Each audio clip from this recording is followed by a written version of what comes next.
So what about the Friday prayers, which is mentioned in Surah 62, verse 10? The verse reads, O you who believe, when called to the Salah from the day of the congregation, then you shall strive to the remembrance of God and leave the commerce.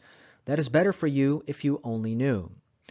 The first thing we need to note is that the Salah that is mentioned here is indeed referring to a Salah session, as indicated by the word Salah, as well as the remembrance of God that is mentioned in this verse. So this verse is referring to a specific Salah session. This Salah session is to be done from the day of the congregation, min Yawm al-Jum'ah. And traditionally, this Yawm al-Jum'ah is understood to be Friday. And we can see other assigned days in the Quran mentioned, like in Surah 7, verse 163, which talks about the day of their Sabbath, as well as in Surah 20, which talks about your appointment is the day of the festival. So again, these are specifically an assigned day. However, we need to note here that this assigned day that's traditionally known as Friday was done during a community day, community market day. This is why the verse says, leave the commerce. What this teaches us is that although we can technically do it on a Friday, this Salah session on a Friday, it needs to be more oriented to any day of the week that has a community market day. It could be a Thursday or a Wednesday or any other day of the week, not necessarily Friday. The idea is to do it during a time in which there is a community market and where we must leave the commerce, at least momentarily, to attend these Salah sessions. So we can do it Friday. However, it can be any day of the week specifically for the community day that your community observes.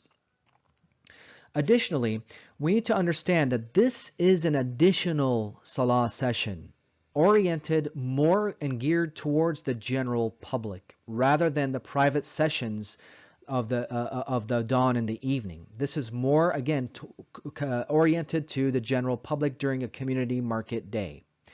And this is why in verse 11 it says, if they come across any trade or some entertainment, they rush to it and leave you standing. So the prophet is preaching to the people at that time, and those who aren't really into it, into the Salah session, they will come across any trade or entertainment, they'll rush to it. They'll leave him standing.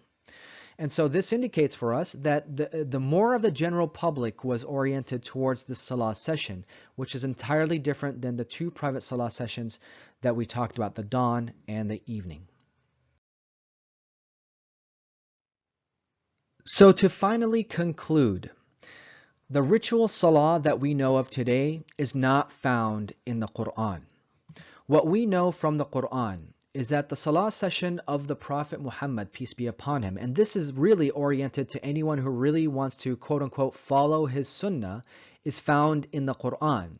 The Salah session during the lifetime of the Prophet was a specific time gathering for spreading the message of God. This is how the Prophet spread the message of God during these Salah sessions. And these were done at dawn and evening, and additional weekly public gatherings. And during these sessions, he would recite and preach the Quranic revelations towards these people.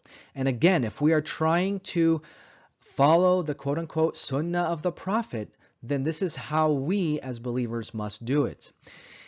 The believers, in order to uphold the Salah sessions, we do them twice, a minimum of twice a day, dawn and evening, with additional weekly public gatherings, and we simply recite the Quranic revelations, reflect on God, and this is also a time in which we can, of course, pray to God, we implore God, and so forth, and meditate upon God, and all these things that people have associated the word Salah with prayer. So the Salah session itself involves recitation of the Quran and reflecting on the Quranic revelations that God dictated for us. And the idea of ruku' and sujood, as noted earlier, both of these terms have a primary and a secondary meaning. The primary meaning for ruku' is to be humble. The secondary meaning for ruku' is to bow down. The sujood, the primary meaning, is to submit to the laws that are given, and the secondary meaning is to physically prostrate. I hope this has helped you understand what Salah sessions is according to the Quran, Wassalamu alaikum.